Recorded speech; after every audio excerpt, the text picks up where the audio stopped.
नमस्कार येवकार आमी आसात मुड्डेर खांडेपारा हांगा आनी ह्या जाग्या वयलो एक मोठो मुद्दो म्हणटा तो मोठी समस्या म्हणटा ती हांगा उदकादेगेन तुमी पळोवपाक शकता। ह्या उदकादेगेन जो जागो आसा जी माती आसा ती हळू कोसळपाक लागलेली आसा। बुधवाराक हांगा 12 मीटर जी जमीन आसा ती कोसळ्ळी। उपरांत फुडले जी 20 मीटर आसा ताका क्रॅक पडलेले आसा आनी ती देखून कोसळपाची शक्यता हांगा वाडलेली आसा। आनी ही कोसळ्ळ्या कारणान हांगासरले जे थळावी लोक आसा तांकां हांगा येता त्या पावसाळ्यान आनी समस्या जावपाक शकता।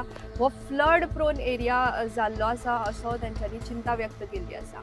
आनी हो जो समस्या चालू जाल्ली आसा ही खंय ना खंय इलिगल बेकायदेशीर सँड मायनिंगा कारणान जाल्ली आसा अशें तेंचें म्हणणें आसा। तशेंच मार्चान 28 तारखेक फोंडा पुलीस तशेंच फोंडा मामलेदारान हांगा एक 30 क्युबिक मीटर जी इलिगल सँड मायनिंग करताना हांगा रेड मारलेली आनी 30 क्युबिक मीटर जी सँड आसा ती जप्त केल्ली। तर ताच्या उपरांत हांगा थोडी माती कोसळत गेल्ली आसा आनी येता त्या पावसाळ्यान ही समस्या आनी वाडपाक शकता आनी हांगा फ्लड जावपाक शकता ही चिंता हांगासरल्या थळाव्यांनी व्यक्त केल्ली आसा।